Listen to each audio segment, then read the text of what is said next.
jaz sem Primož Kristan iz Slovenskega glasbeno-informacijskega centra SIGIC. Mi smo koproducent tega dogodka in v tej priliki se zahvaljujem organizatorjem Festivala slovenskega filma, da naš drugo zaporedno leto vabi v strokovni program. S sinhronizacijo oziroma sinkom smo se začeli ukvarjati pred dobrimi 4 leti v okviru evropskega projekta Europe in Sync in takrat nismo kaj dosti vedeli o tem. Zdaj po 4 letih smo nekako napravili dosti izkušenj in mapirali to sceno. Tako da letos ob koncu leta bomo izdali neko sync poročilo in vabljeni vsi, da se na naših spletnih straneh o tem tudi pozanimate. Zdaj po tem panelu, po tem pogovoru bo tukaj potekala v 12. uri ena delavnica, 1 na 1 z Markusom Lindejem, tako da ste toplo vabljeni še enkrat, tisti, ki se še niste prijavili, prostor je še dovolj, tako da res vabljeni, da ostanete. Zdaj bi se pa zahvalil vsem govorcem, spravi Kukli, Žigu in Markusu za moderiranje in uživajte v pogovoru. Hvala. Thank you, Primož, and thank you for accepting doing this in English, because I'm not very good in your language. Did you announce our session afterwards? Yes. Excellent. Good morning, everyone. Thanks for turning up at this unholy time of the day, especially after the festivities yesterday. My name is Markusa Lindeja. I'm a music supervisor based in Germany. I work mostly in television and film and some advertising as well. I'm here in my capacity as one of the founders of the Europe in Sync initiative. As Primož may have pointed out, it's a project that was created to foster the dialogue between the music side and the audiovisual sectors, film, television, advertising, and also games. Usually we bring our project, our workshops to music conferences where we invite people from those sectors to come over to the conferences, meaning we are in our comfort zones and they have to leave their comfort zone. This time it's the other way around. We are in your comfort zone and it's a great experience. It's different every time. We are here the second time. We did a great panel last year, which I really enjoyed. I love the vibe of this conference. It's positive. It's a celebration of film, of young filmmakers. I like the people who turn up, the general atmosphere. And therefore I'm really happy that we can do another session this year with 2 amazing guests with me on the stage. Kuklo, distinguished music artist, filmmaker. You correct me if anything is wrong. You have arranged from music videos via short films to feature films, and your film fantasy is running in the festival program as well. We come to that in a minute. Žigo Drofenikom from Ljubljana, an artist manager, and music license expert, a music agent, and now a music supervisor for film as well. And we will hear about his experiences as well. Before we start, just a quick sign of hands to see who you are. Who's a student in the room? There's plenty of you, excellent. Filmmaker, director, producer, excellent. Music composer, supervisor, very good. I didn't know there was such a big music contingent here at the conference. Very good. So I think we have a great balance in the room. As I said, let's start with fantasy quickly, because you'll be talking about that a lot during the next 2 days or so. Quickly about the film and especially the music in the film. A few words, if you like. Thank you for having me and for coming here. Thank you, Markus, for your great introduction and the questions. So yeah, fantasy is my first feature film. It's my debut. It originated from an idea for of a music video that exists now. Mm-hmm. And then I wanted to make a feature film, but I wasn't experienced enough, and I didn't know how to tackle, that vastness of the project. So instead, I first made a short film as a case study, and that short film opened the door for fantasy to finally arrive. I mean, arrive. I almost died making it. Yeah. So, and the thing is that music is a very important part of my filmmaking. It's I treat it as an additional. It's not just like a background or not like a crutch to like help me deliver emotion or something, but it's like actually a very active element of filmmaking for me, because I believe that sound is as important as the visuals, maybe even more, because it it enters us subconsciously. Like, I'm very into subconscious. Yeah. And I treat it as like an additional character, as a disruption of a state, sometimes as a social, political commentary when I choose some songs.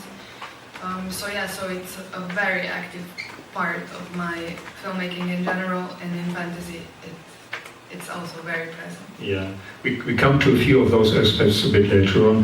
The person you've worked with for music in fantasy, it's a composer, DJ, artist in his own right. How did you find him? How did you get together for that project? So, in my previous life, I was a musician. I'm not anymore. I'm quite embarrassed by that now. So, You're embarrassed by what you did as a musician, or that you are not a musician anymore? Like last week at Kinodek, I had like a talk, and they played a part of my music video, and I totally forgot that I used to be like a singer. It's so weird. So I saw myself on the screen, and it was so weird. Because I kind of shut that part of me down. But that's another story. I'm not at therapy. I should treat this as a I can think half of my questions because... No, I don't. No, it's fine. No, but I just wanted to say that I'm mentioning it because I did like the music for my short film. But then for the feature film, everybody was like, yeah, you should do the music, But I was like, no, I'm like not that insane. And I met this great guy from Montenegro, Relja Čupić, who goes as Regis when he's DJing. And I actually worked with him on some commercials, because I do advertising, to make a living, and to invest in my films, because otherwise, pretty not possible.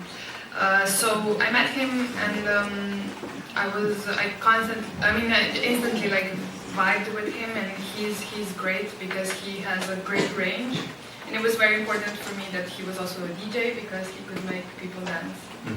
And then we started working on the film, and it was very important also that he's got this like great sensibility, and that he was drawn to the story. So it was a very collaborative process. We also like wrote some songs for the film. You wrote them together?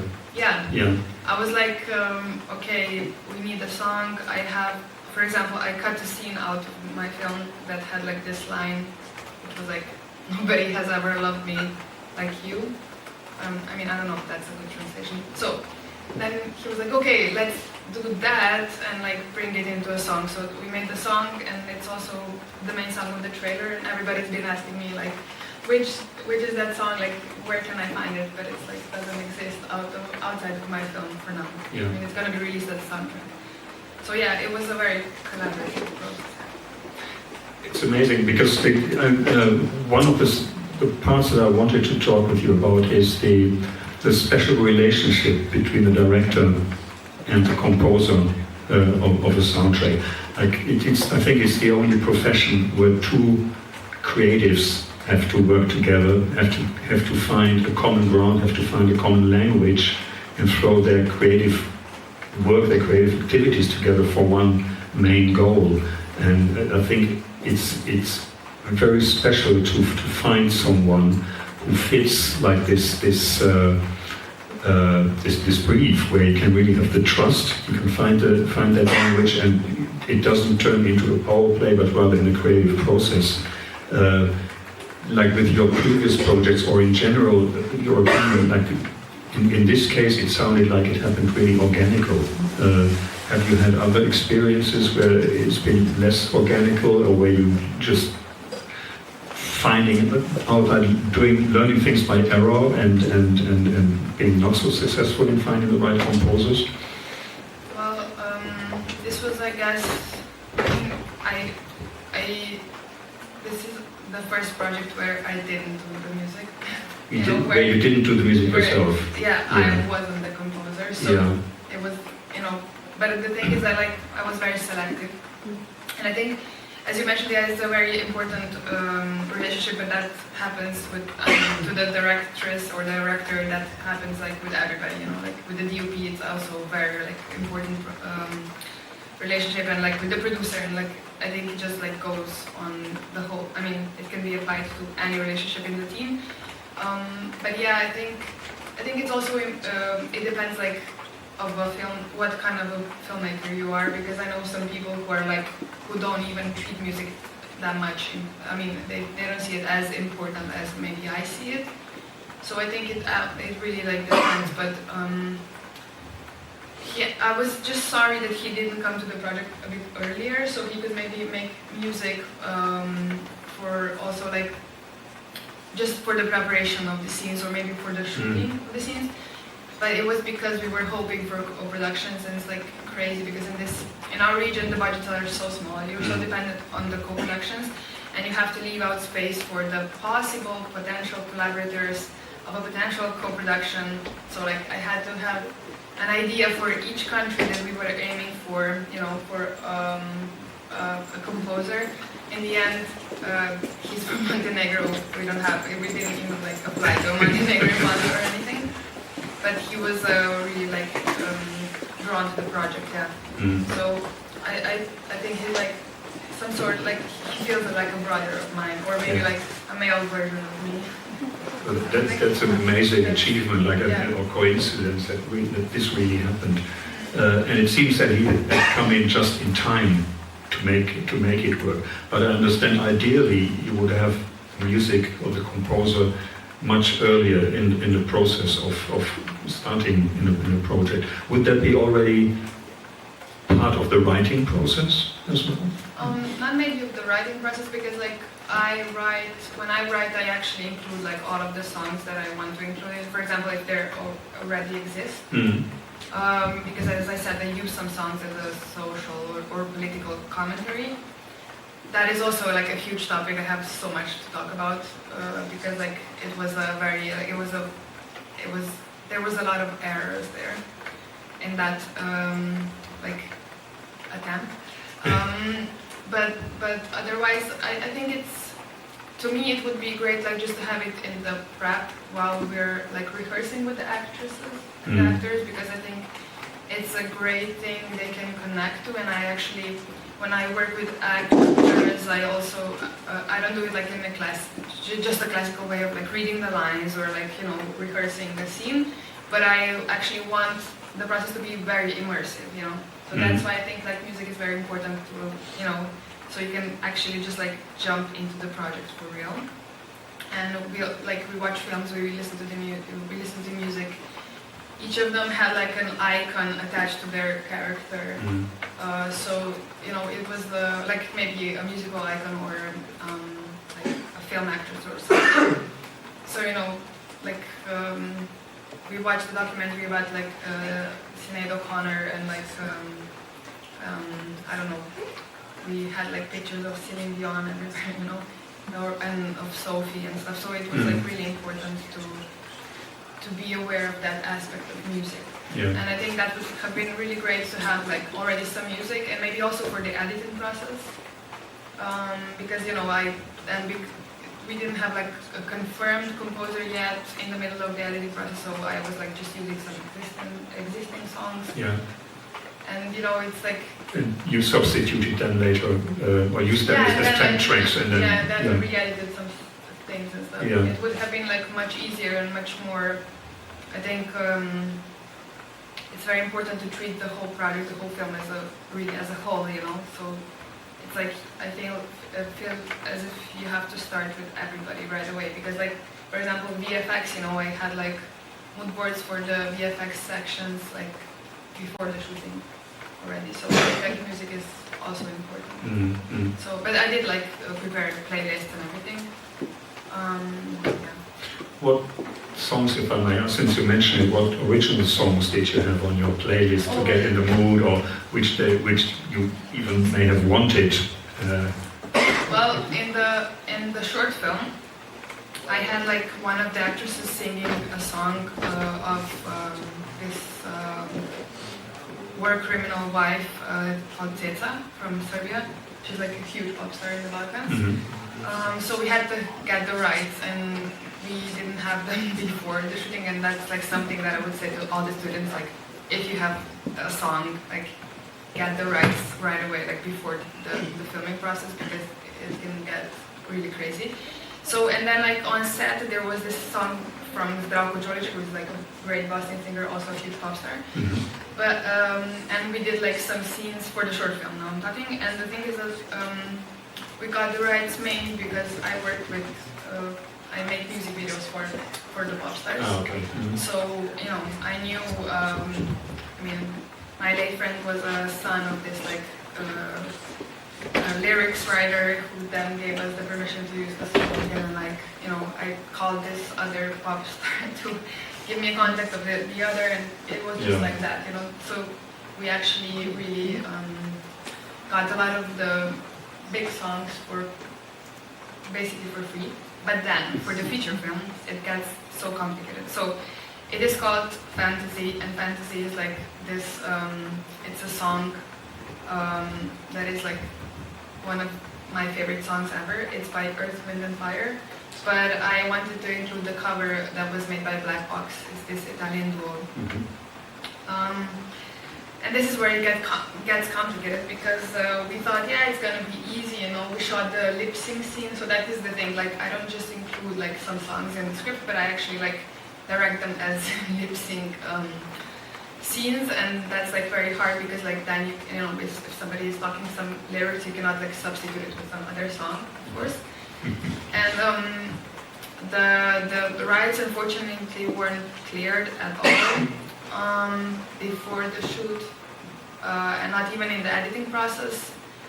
And like just when we were locking the sound, like before the New Year's Eve, I was like preparing to go back home to Belgrade, and I just get an email like with the price of the song.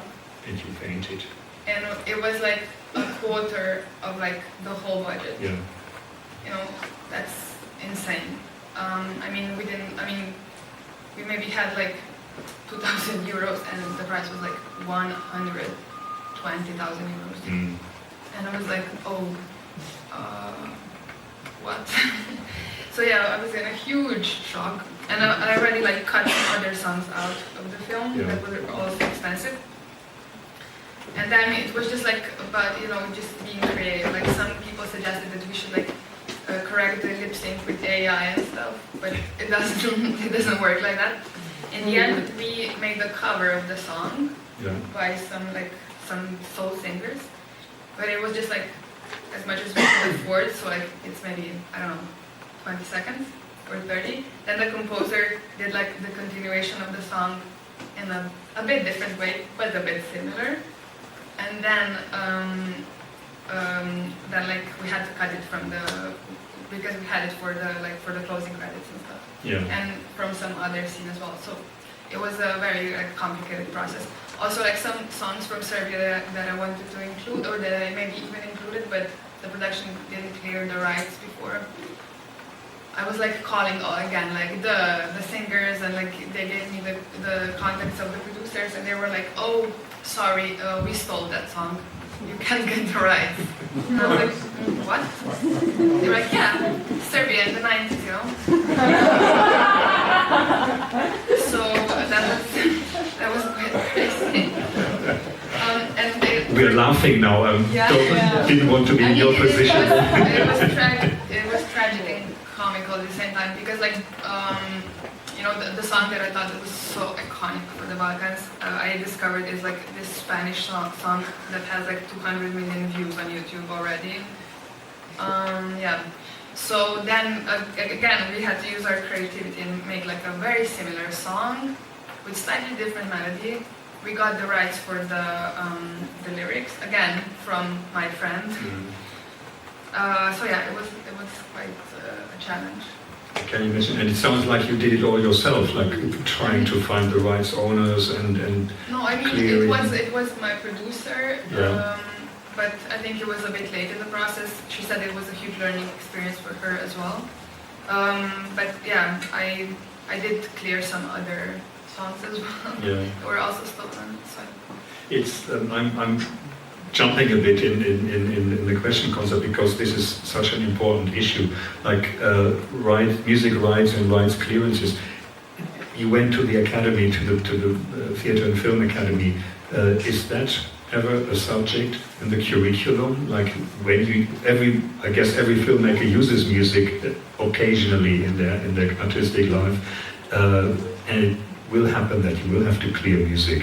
So you need, I would think, a basic knowledge about the clearance and who to apply to, and maybe a vague idea about the costs for that. Like so you learned it by doing and by error and by shock rather than anything else. Yeah. It wasn't part of the education. No, I mean, I don't know how is it now, but when I was studying, no, I mean, it was just like music was maybe briefly mentioned, you know. Yeah. So, and it's such a huge. I mean, I'm talking about this like very clearly because I don't think it's like something to be ashamed of, but I think it's like a very good advice for somebody who might like, you know, go on that path, because there's like no musical supervision. Okay, now I heard that you were doing the job, so thank you. But like, you know, otherwise, music supervisors were like as rare as intimacy coordinators. Yeah. So I mean, like, there was nobody practically. Yeah. I mean, like I know just a few years ago when I was at Lezak at the festival in the Talent Village, and they were like, okay, you're gonna have this lecture by a music supervisor, and I was like, wait, what? You know, like, who? Yeah. What does he do? Like, huh?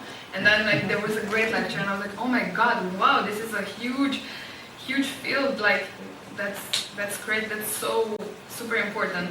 And I did like point out to the production that, you know, this is a very big subject.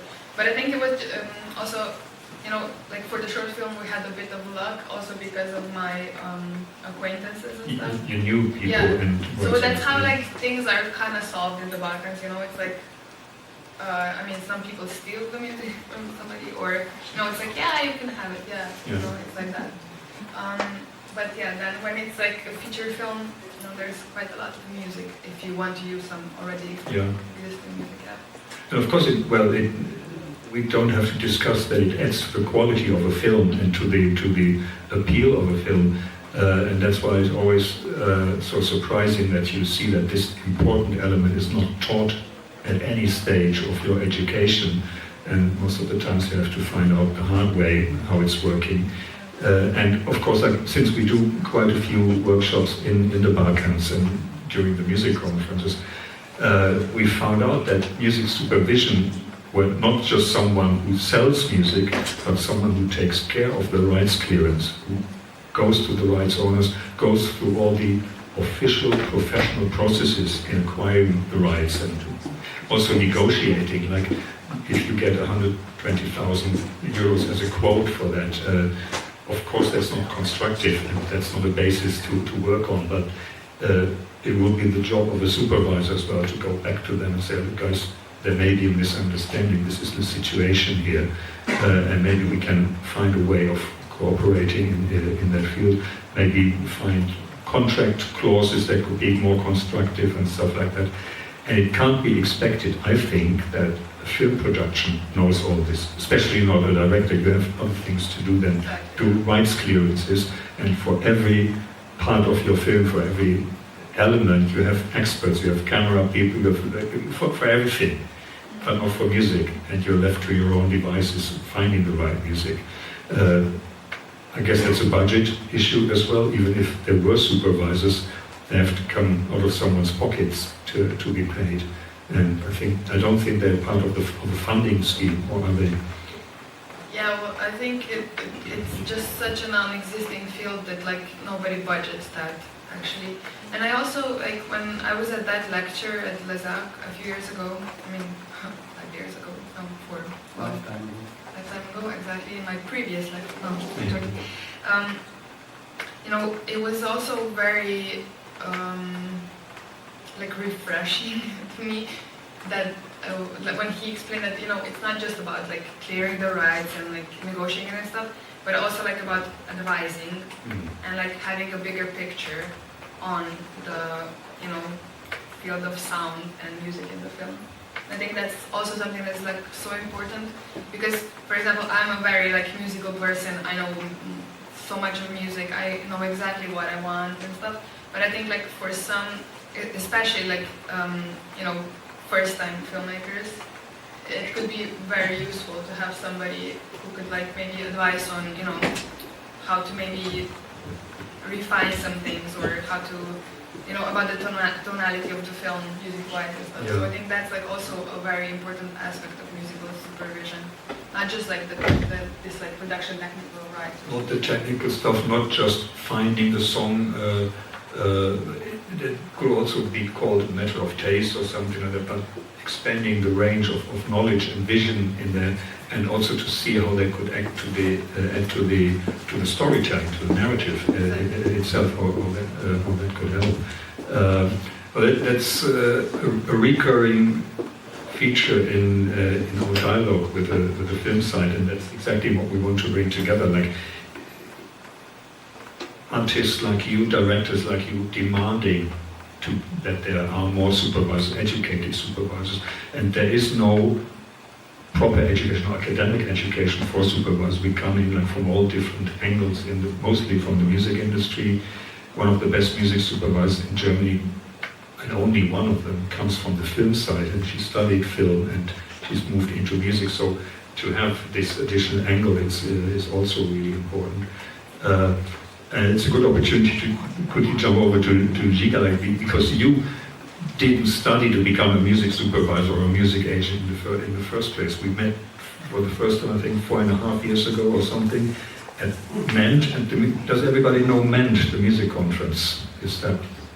MENT is one of the European music conferences. Every country seems to have one these days. MENT. Showcase Festival. They started out with presenting bands to international guests, and more over the last years they created also a conference program where we discuss things like synchronization, music supervision, rights situation, touring in other countries and stuff like that. And we did a very, very early version of our sync workshop at MENT being, I think they just did their 11th, 12th edition or something. Yeah, in Ljubljana, in Kino Siska, amazing live band curation. You didn't play there as an artist, did you? You did? In a previous life, twice. How was it for you? Great. Yeah, I don't remember actually. We remember. No, MENT really is fantastic, and MENT has got this amazing range of people and guests coming there, and we did a workshop there, and Žiga, you were I think in the first or second workshop that we did there. Twice, yeah, and in both of them, right. But when you came, you were, correct me, you were an artist manager, and you were I was a publisher first. Yeah, you worked for Universal Publishing, yes. Did some, yeah. You go ahead and tell your story. I just have to say before I forget that the situation that Kuklo was describing about the lip sync problem in the song, at that exact moment, probably when that happened, my phone started ringing from all sides. And everybody was saying, listen, you won't believe what happened on that film, on Kuklo's film. So would you be prepared? We have a new project. We have 2 years time. Let's do this now because we don't want to to happen. We don't want us to happen what happened to Kuklo. So everybody's talking So about it. everyone. So maybe it will be good in the end to It's a cautionary prevent tale. something like For that. the cautionary scene, yeah. tale. I Yeah. walked so you could run. Thank you for the new So yeah, I always say I came to the music business through the side door. I mean, my background in studies was business, and then I worked for like 7 years in advertising. And the last couple of years I was really more involved in the creative part of the process in advertising and strategies. I kind of got fed up with that whole, let's say, advertising business. But I always thought, as a music lover, that there is a chance to make a business model, or maybe make even a job out of that opportunity, because as I saw, nobody was the same maybe as in the film business. Nobody was really taking care of the music side. It was always the last thing to be remembered, the last thing to be done. So, okay, we got an idea, we got the storyboard, we got the director, we got the... Okay, what about music? Let's do something quickly. And then it was always something done in half measures. And the money is spent by that point. And the money is spent by that point, and then everybody was shocked because it was like 50,000 euro for song usage, and nobody had the budget, so we ended up with the cheap production music being used. So with that idea, I kind of went to work for Universal Publishing in Slovenia. And we, with my former boss there, we were kind of, I can say maybe the first ones to really do sync as a separate entity or separate business, focusing on that. And I can say that in the last 10 years, 13 years, I probably did like 60%, 70% of music licenses for advertising. And one of our biggest successes was a song we did for Lidl by Nina Pušlar, which is a popular singer in Slovenia. And the ones who did actually wrote the song was a major artist right now, Sinida. And that's when I first heard of Kuklo, because she did the video that was really talked about, Ishichi, right? Yeah. And so it kind of all overlaps. Yeah. And then after Universal Publishing, I kind of found a new Slovenian band. I heard them in 2018 at a concert at Metelkova. They're called Murphy. And then we, a couple of guys and me, we opened up an, let's say, music label and signed Murphy to our label and released their first album, their second album. And then after the second album, I quit, or I should say maybe I sold my share of the label and quit Universal Publishing and went solo with these guys, and then I'm now their manager for 3 years. And during that time, I never really quit my music licensing business, because I always have in the back of my mind that these bands are really volatile structures. You never know when they're gonna be fed up with everything, and so I do this licensing as a side business all 3 years, and that's how we met in those 2 workshops. First with advertising people, then with musicians. And the last couple of years, as I think in the film industry, they found the need, or they found they realized that they need someone to clear the licenses beforehand, in the pre-production stages, so there will be no surprises in the end. So now, actually, I'm working for Kuklo's producer of her film, for their next film, which is a musical. I think it's going to be a musical, something like a musical. So they need to clear like more than 10 songs. 10 songs from the 10 original songs, from mainly from the 80s and 90s Balkan region.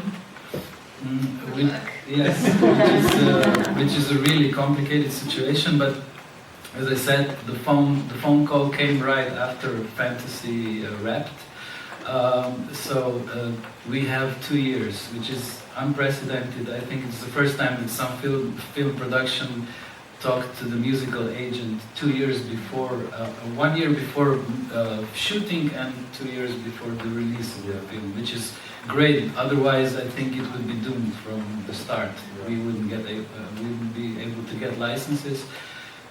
Because in the last 6 months I've been working, I've cleared of the 11 songs that were on their wish list, 6 have cleared, 5 were denied. So for 5 of those we need to find replacements in new and go back to the drawing board. For the sake of the audience, when you say that the rights or the use was denied, that means that the people who own the rights could say, no, we don't want this song to be used. Is that correct? Yes, that was mainly it. Because it's not a romantic comedy, you know. It's a film with tough issues, with tough scenes, and some mainly, let's say, if you have American or British repertoire, they're really kind of politically correct about everything, and they get scared if there's a, let's say, a rape scene and the music is going to be used to give a commentary or emotional commentary about that, and they just say we're not comfortable with that, and you can't really negotiate with that. You can't. There's not a comeback in the publishing world to that. So if they say no, it's no, and you have to move on and find the next. Song. We should explain maybe this a little bit further for the students, because when you, as a filmmaker, when you want to use a song in a film, you don't just go and say, this is the film and I want to use it, and please give us your quote, and then you have the money or you don't have it. You have to give them a lot of information about the film, the budget, where you want to release it, the background and everything. You also have to give them the synopsis of the story of the film, so that they know what it's going to be about. And you have to give them a detailed scene description in which you want to use it. And this is where these things happen. You have a rape scene, you have something with violence, you have nudity. I've had several... politics. Politics, a lot of the times. The rights owners, which is the writers and the composers, they have the right to say no to these scenes, which is good, which is a great part of the copyright, that as the creative person you're allowed to do that. But of course, for you as someone who wants to marry moving picture and music, it's and you have this vision in your head where you want to use this song for specific reason, but no means you have to go back to the drawing board and really be creative. You solved it by musically circumventing the situation, which is not ideal, but I think it's a creative solution that you came up with. But ideally, of course, you would have loved to use the song in the first place. And now you have to, it's great that you managed to clear 6 of the songs already, because I understand, you mentioned that earlier, the 80s were quite troubled times, not just politically, but also in terms of rights in the region. Yeah, what happened then in the 70s and in the 80s, and even in the 90s in Serbia and Croatia and also in Slovenia, that there were some popular American, British, even German songs, and somebody just took the song, made the Slovenian lyric or Serbian or Croatian, and re-recorded that without asking for permission, without clearing the copyright, which is not a big thing. It's you ask for it, you submit the song, and if the author or the songwriter says it's okay because it's in their interest to have as many covers. Like Beatles are the most covered band of all time. It's in their interest to do that because every copyright from that cover goes to them in the end financially. So you don't get, you don't even Madonna, who covered ABBA's song, only got 30% of the rights, and usually you have to, you get 0% of the rights for the cover. But nobody did that in Yugoslavia.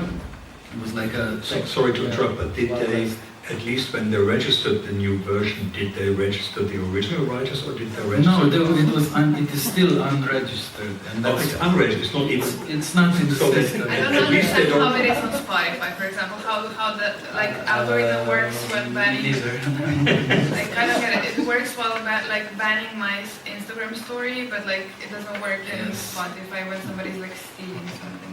Yeah, it's a song. Let's say I have a song by Bajaga. It's really a big Croatian pop star. Serbian, sorry. And he did the song "Vidi što sam ti uradio iz pesme Mama." And I never knew that this is not his song. It's by an American artist called Melanie. Look what you've done to the song Mom, it's called. And it's not registered, it was not cleared, the translation was not cleared. So now I'm clearing the rights for Melanie's song, and I have to fake that I have a new lyric for a new translation, which is actually translation by Bajaga, who didn't have the rights to do it, who doesn't have anything to do with that song, to get the permission to use it in a film. Because basically I'm licensing an unexisting song. It was also the case when we did, there's a song called, that I mentioned before, it's actually stolen from a Spanish artist. It's by Zalokar. She's this very problematic Serbian singer. She really didn't age well. And it's called Testament, the song, and the thing was that the producers said oh, we stole it, sorry baby, nothing, you won't get the thing. And then we couldn't even proceed because we would actually make a problem for them, if we proceeded with licensing the song or getting the rights from the Spanish artist. The moment you bring it up, you open the can of worms. Exactly. So we could just get the rights for the lyrics, which thank God weren't just translated, but they were by this great poet. They were written by Marina Tucakovic, who's a great poet of not just of but of pop music in the Balkans. So that is something that we did have the rights for, but then we had to work around, making it a bit similar but not too similar. There's a lot of workarounds. Yeah, well, it sounds like it, and it's great if you manage to work around, but ideally, of course, it would be a collaboration between all parties and you would get things done. And I'd like to point out, and I think it's really important, don't be turned off by those stories. When music supervisors or people with music supervision jobs get together, we always share the nightmare stories and the bad experiences. We should point out that a lot of stuff gets cleared and we can do it successfully.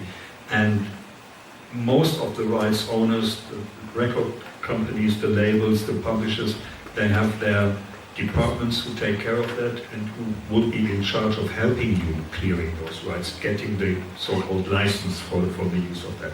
So it's important for both sides, for the music side and for the film side, to professionalize in this specific field and find a constructive and creative dialogue to clear the rights for a film, because as you say, Žigo, it's in the interest of everyone to use music and to bring it to this new context. It's great in film, because that's another art form. It's great in advertising. Very pragmatically, you make money from it. So it should be in all our interest to get this done. I want to say, ladies ladies first because I always do that to men when they want to go. No, I'm like, yeah, I didn't put that one to that.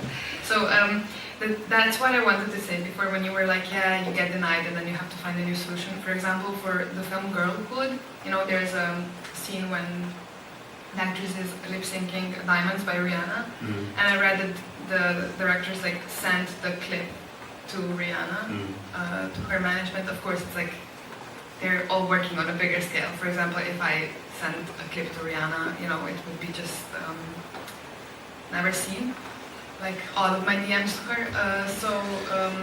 And she actually was so in love with the scene that they got it, I think, like for free. You know, so I think it's always great to have like many plans, like plan A, plan B, plan C. Of course, if you do a lip sync, you should clear it right away before shooting. I mean, and the thing is that quite a lot of time is needed for that as well, because like, you know, sometimes the labels are like transferring rights like to each other and stuff. They're like buying out in the like big packages of rights or something like that. So yeah, but you know, it's also I think it's great when you have like a scene edited to send it to the artist, because you might convince them that way. You know, I also did like for because we did do a cover of a cover that we didn't know was stolen as well. So then I approached the main artist and I showed him the scene, and it was like his song is so remixed now, but he actually liked it in the end. You know, so I bought it. That's always a great opportunity, like, and these people that I mentioned, the experts in labels and publishing, if it's really something important, if it's not, out of their perspective, just a stupid student film that makes more work than it brings profit. But if it's something interesting, something good, maybe a charity thing, they are willing to help you. And even if they cannot give it to you for free, maybe the artist wants to do it because they like it. I had this very shortly, this charity project from an advertising agency where they found a cover version of Creep by Radiohead, and of course with all those pro bono work, they don't have money for the song, for the rights. You can ask another German artist to give it to you for free, but Radiohead is somewhere up there, and it's very difficult to reach. So I wrote a personal letter and I made a point about the charity aspect of the whole thing. And to the total surprise of the publisher, of the record company, of everything, Radiohead came back and said, we like this charity and we are honored to give you the song rights for free, only for this one. It's a limited use for them. It's just a nice little thing on the side. They don't make money on that. But the fact that they care about their song so much that they are willing to discuss it and even read a letter about that is so encouraging. That means more to me professionally to get something like that successfully than a lot of like regular deals that you just put together because you do your job professionally. So this is possible, and this is also possible from a like young director's point of view. As long as you approach the rights owners professionally, they are very open to. But also personally, I think it's like, yeah, professionally, but also you have people make the difference. But it starts with professionally. If they see that someone is all over the place and not really has their ducks in a row, so to say, they are reluctant. But if you have both sides and the personal aspect, especially when you come as a creative yourself, that's fantastic. That's what music and film is about, isn't it? Like the people do make the difference in that field. Absolutely. Yeah. Yeah, I just wanted to say, yeah, I didn't want it to sound like, okay, everything is tough, impossible. You would be amazed what is possible to get on the music side. But what I want to, say to everybody who's studying to become a filmmaker or wants to do something in that area is for music licenses you have to have time and patience. So if you don't have that, it's I have I'll read you something I have like in my phone. It's like a motivational thing. It's not really, but it's It's something I discovered in a producer's email, which they sent me for a song, and then I scrolled down and there was a note by the director of the film, some, I think, Scandinavian director, and he wrote to the producer. He said, "Here's the music shortlist, down to 9 songs from original 79.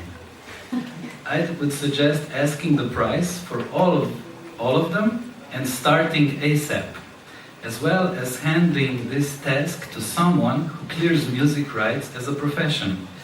Getting any clear answers can take months of emails and drive anyone normal insane."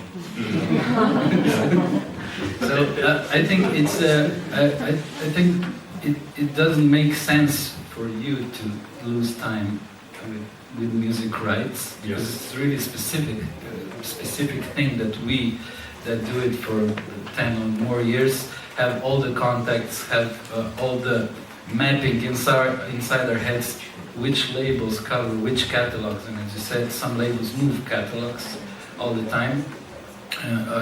This just happened in the song that I mentioned. Also for us, it happened as well. That thing happened.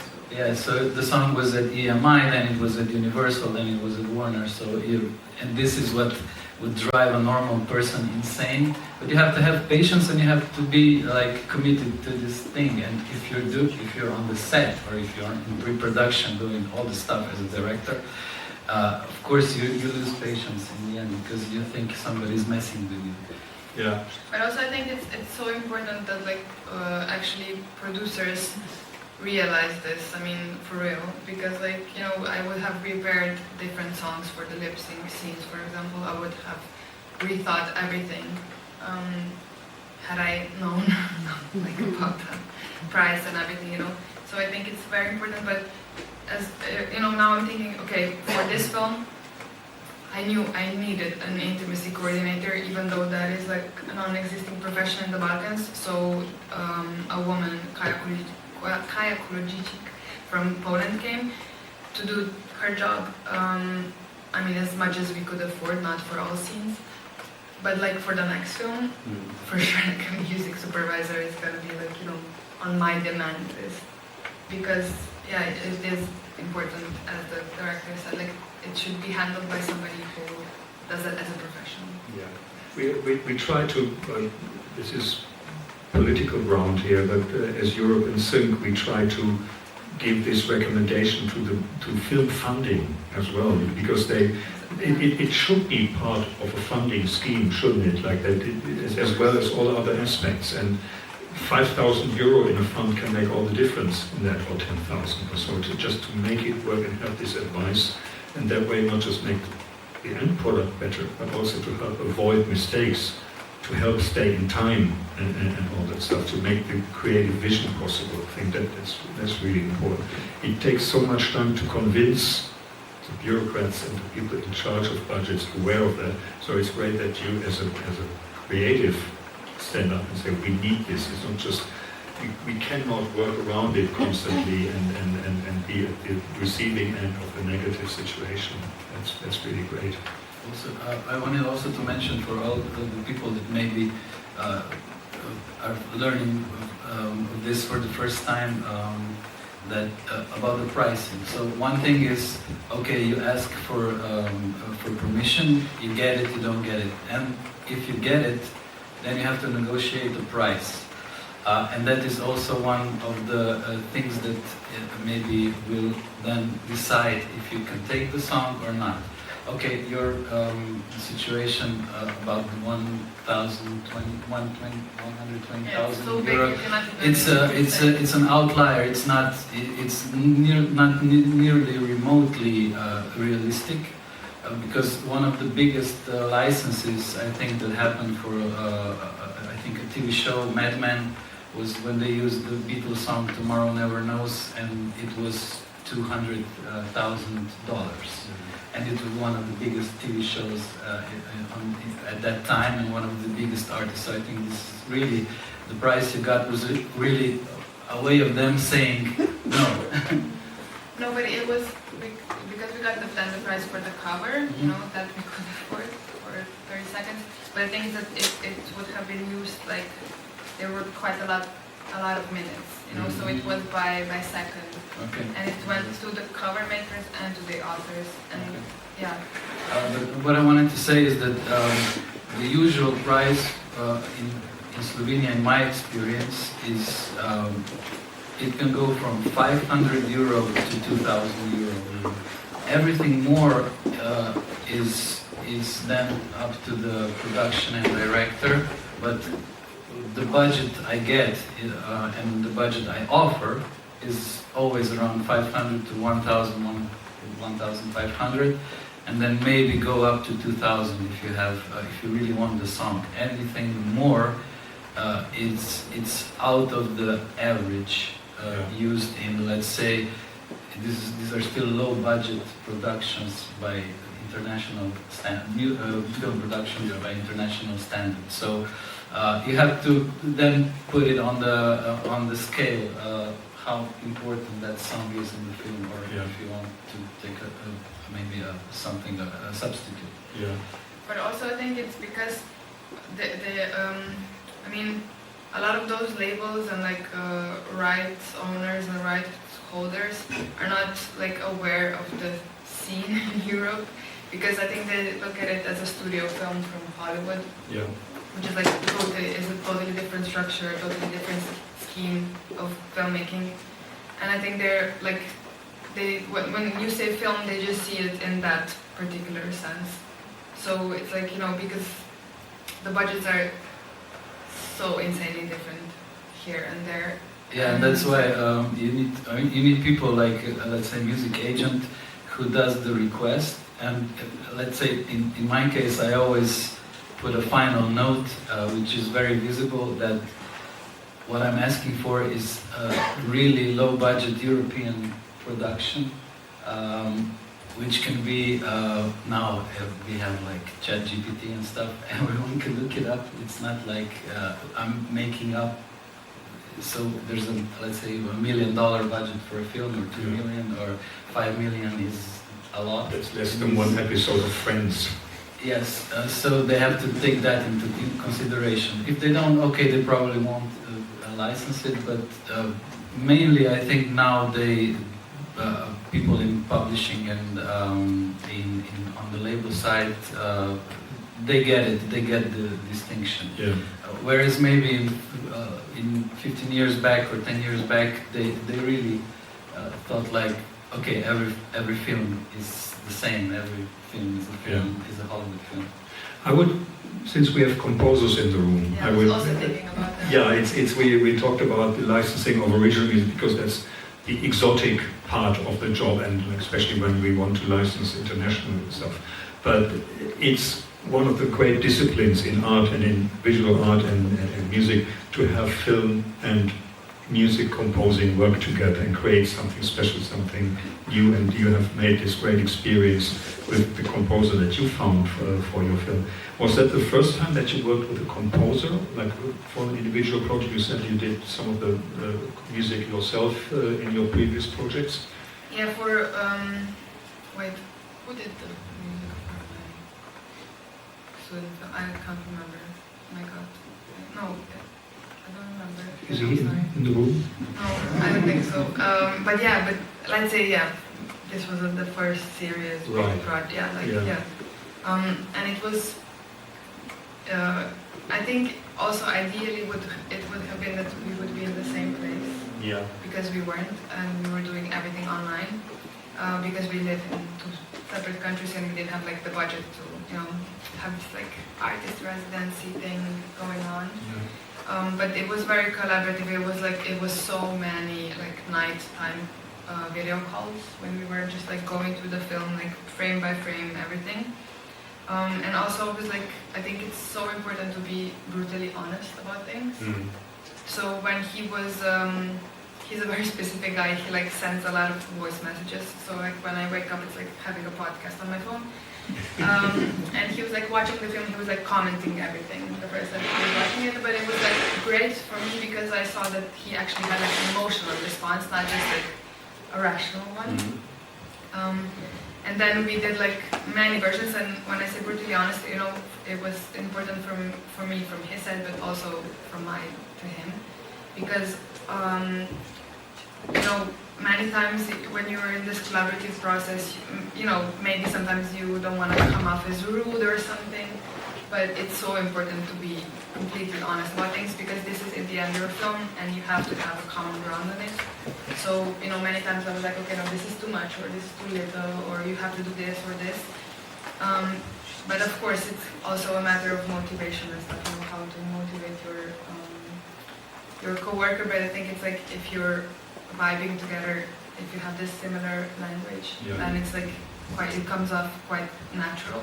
And for example, I want to do my next film with him as well. I just wanted to ask about it, because that's if something like that happens, that's the ideal situation. We see very often that everyone is so happy about that you continue to collaborate and grow on the way as well. You may start on a smaller level, smaller budgets, a lot of improvising, but when you see that you have the same ground, you can help, you can walk together on your creative way. And it was also very important because I saw that he's very flexible. He's got this great flexibility, which was so super needed because of my specific situation. So he actually did then the covers of the songs, you know, and he found the singers and stuff, and he also sang this church song, which is quite funny to me, but he nailed it. Yeah. So he was really open to everything, and he really did go, you know, way further than it was expected of him to go. And also, I just wanted to say, when my film is I touch the space between a music video and a film, because I wanted to explore that hybridity between a music video and a film. And it was really important to me that the music composer would be into that as well. Yeah. And that's why it was important to me that he's also a producer of this contemporary music and a DJ of, you know, DJ that can make people dance, but at the same time he does do film scores and everything. So he's very versatile. That was also very important. Yeah. I'm just thinking about when I asked this question earlier, did they teach you at the Film Academy about how you find music and how you about music rights?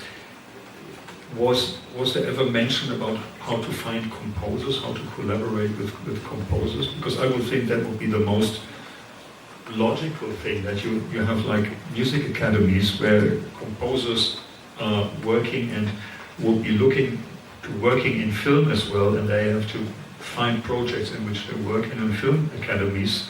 You have to make a film project every year, and you're looking for music and composers. Wouldn't it be a no-brainer to bring those two interests together and coordinate it and get them to work together? To me, for sure. I mean, I don't know how is it now, but when I was studying, there was practically no mention of that. Yeah. And I think it's very important. I think it should be more interactive. You know, I think also maybe some set designs could be made by the students from the visual arts academy and stuff. Yeah. So I think there should be more immersiveness of all of those art directions. Because I mean, but to me it was also they were all yeah, you're a musician, you're gonna do your music yourself, whatever. You know, it was not actually mentioned as an actual as an issue. Yes. I mean, we try to work towards that. Žigo.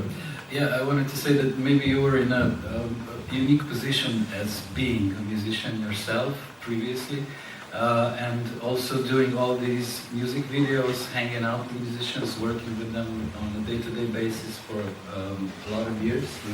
So I think it came naturally to you to have a guy from the, let's say, more of a pop aspect of the music genre do your score.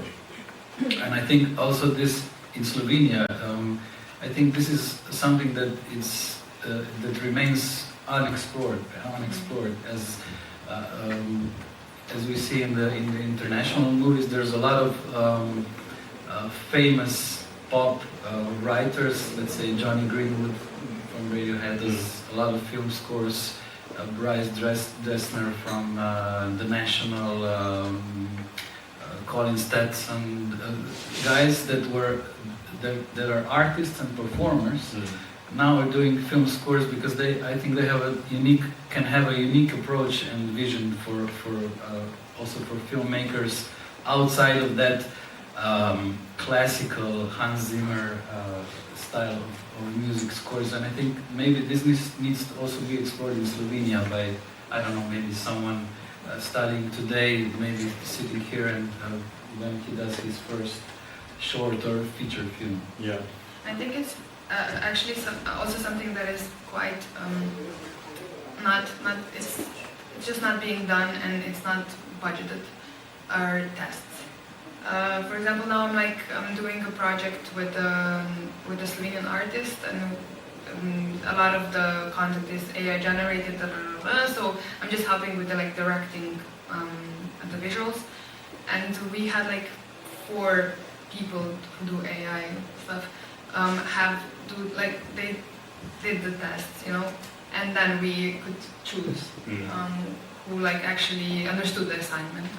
And I think that is also something that could be so helpful for a young person, because I don't think the Slovenian scene is very supportive of the young filmmakers. In my opinion, it's I think if I didn't have all the knowledge and experience from music videos and commercials, it would be very hard for me to. I mean, it was already super difficult to make this film, but it would have been even more difficult. And I think those kind of things, if you budget that for the development, because I think development of the film is not just developing the script, but it's also developing the musical side, the visual side, And I think that could be a great thing. So, for example, if you're searching for a composer, because I think that's super personal and intimate to me, it wasn't that easy to find. Of course, I mean, then in the end I was oh really, of course, yeah, he is the one. But when I had to invent all of those potential collaborators from different countries for a potential co-production, it was very hard, and it would have been very helpful in the process if we could have done some tests. For example, you just edit a scene, maybe you didn't even shoot it with the film set camera, but maybe with your phone, or maybe you just with some cheaper camera at the rehearsal, and you could see where you want to go and send it to somebody, and have them do their own reflection on it sonically. I think that would be really helpful. But there we go again with the budgeting. Yeah. But it's great to lay out the ideal in order to get somewhere, and then to move ahead from the current situation. I think we could go on for a while, but for the sake of the people in the room, I would like to open the possibility for you to ask questions as well. And I think we're getting a microphone, right? Excellent.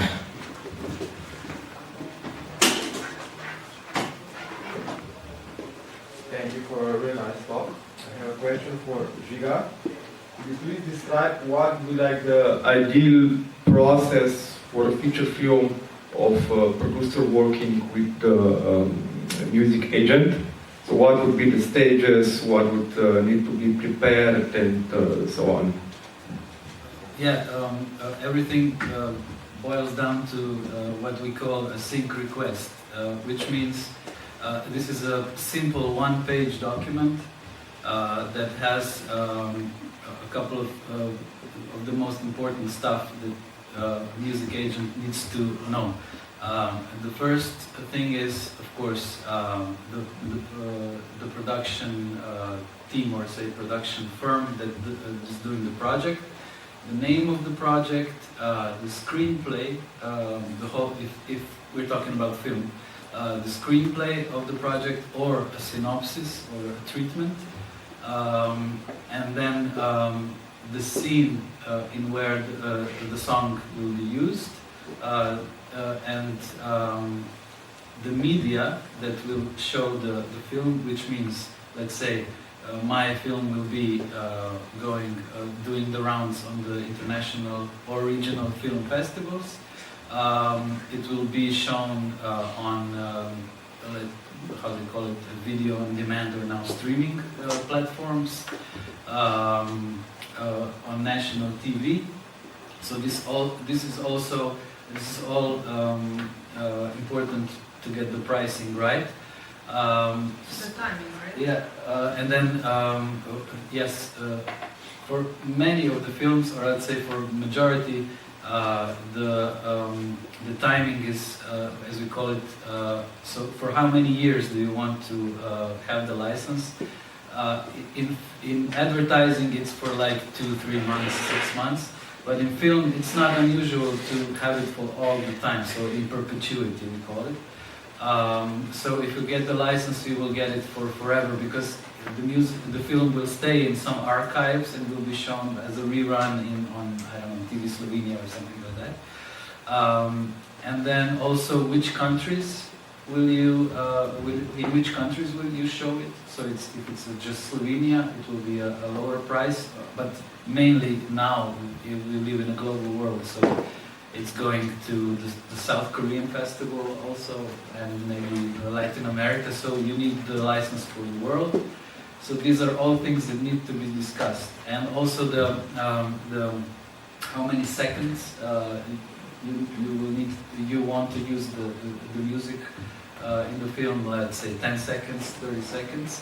And also what is important is the song in the background, like somebody's driving a car and you hear a song, or is this really important part of the film, like the main scene, or is the lip sync situation, or really like the scene of the movie, and then the music comes in and everybody will remember that film or that song based on that film forever, or it's the first song in the opening credits, or if it's the last song in the end credits, that also puts the price a bit higher than the usual background music.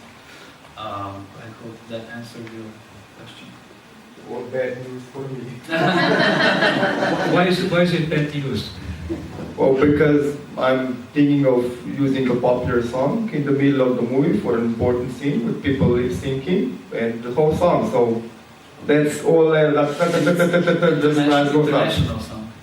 Yes, Slovenian song. A Slovenian. Yes. Yeah, but that's not. I would say for filmmakers that are sitting here, or future filmmakers, don't be afraid to ask. I mean, I can say for Murphy that we gave we're not charging. We don't give. We have a commitment. We don't give songs for free. I learned that in publishing years ago. That I mean, you have to understand that also as a filmmaker that also the production of the song takes a lot of time and a lot of money. Yes? So even the production, the producer, the studio time, the mastering, the mixing, it's like 1,000 euro easily. So we can't give the song away for free.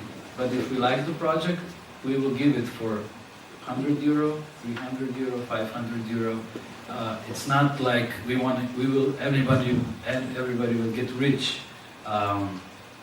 selling that song, but we did it for the movie Gepek. We did it for the movie that's coming today, Protokole Danjevu.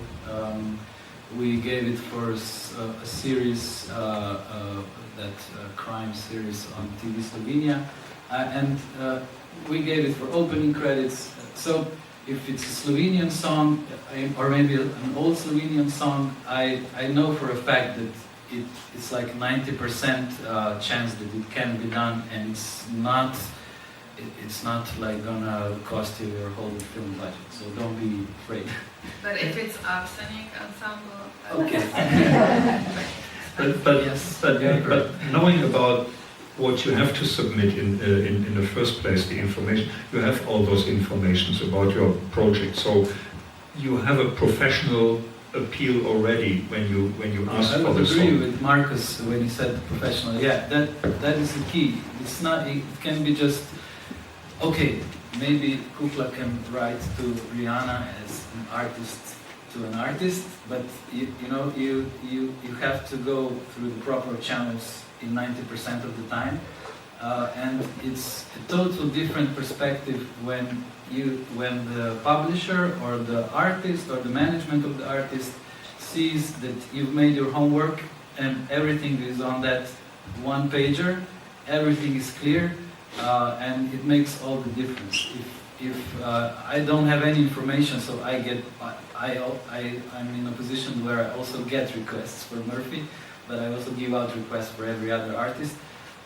If I get something that is professional, I look at it, it's all clear, we can do a business. If I'm talking to someone who doesn't know a first thing about this, it's really hard to talk, because he will then get back to me and said, oh wait, I just remembered my film is also gonna be on Netflix. Oh wait, I will need also rights for Alaska. Oh wait, it's, you know what I mean. I'm sorry, I have a follow-up question. If you, like, okay, you have a small plan, I'll distribute the movie in Slovenia, and then later you were able to sell it to Netflix or something, how does that impact the license? It's what we call a step deal, so you can extend the license, you can just get back to the publisher and the label and say, okay, this is what happened, our first deal was like that. Then they will ask you, okay, how does that impact your budget? I imagine that you sold your film and you got some extra money from it, and I think it's only fair that also you give some extra money to the music that you license. But once you're in a deal, it's very easy to get an extension than it is in the first time to get the license in the first place. So that can be renegotiated anytime. Thank you. I'd like to ask, so I was really interesting for me to listen about the all things happening in the 90s with the music in Serbia. I hear the same music, Serbian music, when I'm in Bulgaria, Greece, but I'm really interested in how it goes with the licenses of those songs, Yugo songs, which are covers, and are, for instance, recorded by Yugoton, which is now Croatia Records. For instance, there's a Serbian TV series Tycoon, and the opening and the closing song is Miki Abramović's cover of The House of the Rising Sun. So I'm really interested in how did they manage to comply with all the copyright laws, because that's an unauthorized cover of a really famous song. I would say they had to go all the way to the beginning and register the song, but it's easier when you're doing. Did you say was that on HBO or something? The series? No. I mean, it's easier if you have an established studio behind you or an established entity like a TV station or something like that, because they have the budget and they can be able to say, okay, this is going to be shown all over the Balkans. We're going to make some money through advertising on our show. I mean, in the advertising slots. So I imagine they have the budget to get that song cleared from the past, and then re-register it, because everybody's going to make some money off of it. Also, original authors, or if they are deceased already, their sons and daughters. It's easier than having let's say no budget or low budget film where everybody knows it's not going to make a lot of money. So a limited TV series is now very easy. It's easier to clear music for that, because the budget is allocated for the whole, let's say, year, or it's going to be a second season if it's successful, and third season. So the money is there, and that makes it a lot easier. But in the end, they have to pay both the original authors, the animals, and the creation. Yeah, maybe we didn't make that clear. It's for those of you who don't know, it's the license is based in two parts. So one is the publishing, which is the songwriters right, copyright. Sorry. Is it Adam Price? Yeah. The author? Oh, I don't know about that song, but I'm talking generally. So when a song is written and recorded, there's a publishing right, which is the right of the guy or a woman who wrote the song, or many people who wrote that song together.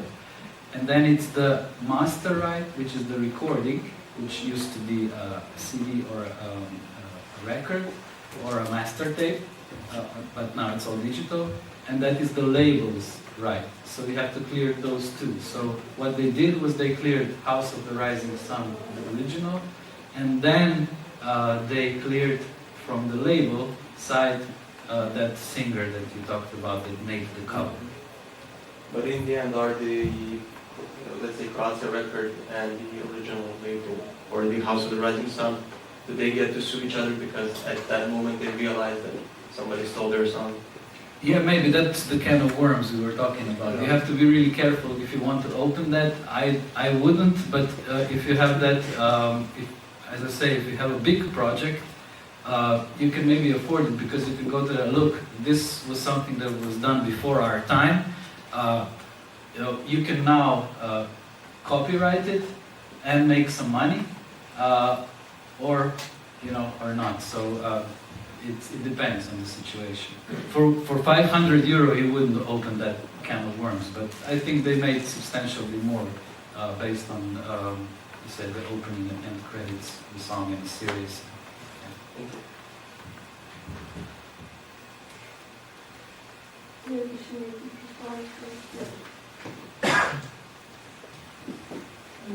Since you mentioned the larger view of the sound of the film, it might be interesting to know what is your opinion of the melody of the human voice. Because in your film, one gets the feeling that the main character with her voice is just like a basso continuo in the film, in the music writing. So what is your opinion of this?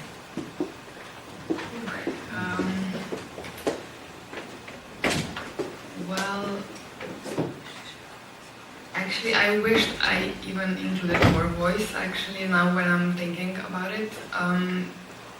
But I see it as a part of the body. So the body is like a very important theme for me when I'm doing the film. It's like it's also a personal topic that I really explore quite a lot in my work. And I just see it as an extension of an expression of the body, so of the characters, and as a very organic sonic form. And I was really like playing with the gentleness of the sound of the voice of my characters, but also like, because to me it's about like this. The film to me is about like this disruptive gentleness, or like gentle disruptiveness in a way. So that was like the main kind of theme when I was exploring that. Because it's also, it's about femininity. And I think like when we think about women and when we think about femininity and feminism, you instantly think about the voice, because it has been silenced for quite a few thousand years. So yeah, it's about bringing that voice out for sure. I don't know if I answered your question. In a way. But yes, I must say that one feels that you have her voice as a base on which others are corresponding and sing. It's very, very unique, I think, for you.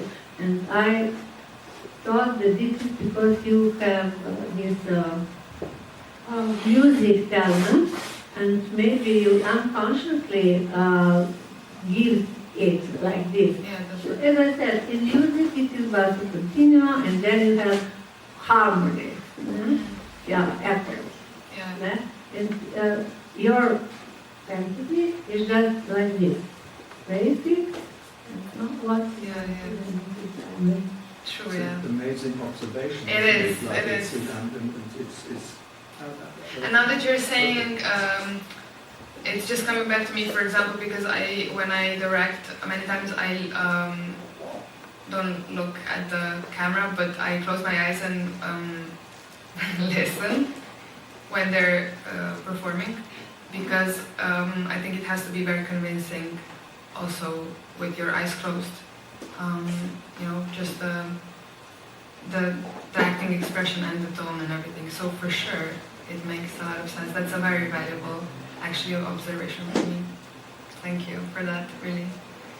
Because yeah, and for sure it has something to do with my music background, and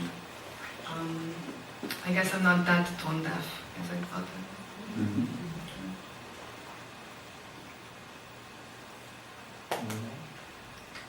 People want to watch films, not hear us. I agree. The first one was on at 12, I think. And what is? Are we overdoing it? It's 1 hour and a half now. So. It's thank you for your attention, and especially thank you, Žiga and Kuklo, for sharing all this knowledge. Thank you for the great questions that came from you, and thank you to the film festival for allowing us to be here and speaking with you. Thank you, Primož and Zigic, to arrange for all this diplomatically. If there's ever anything about film, music in general, you need to know, especially in Slovenia. Zigic in Ljubljana is the first port of call to say that. Thank you very much. Have a great further festival. Have a good day, and I'll see you all around later. Thank you. Thank you.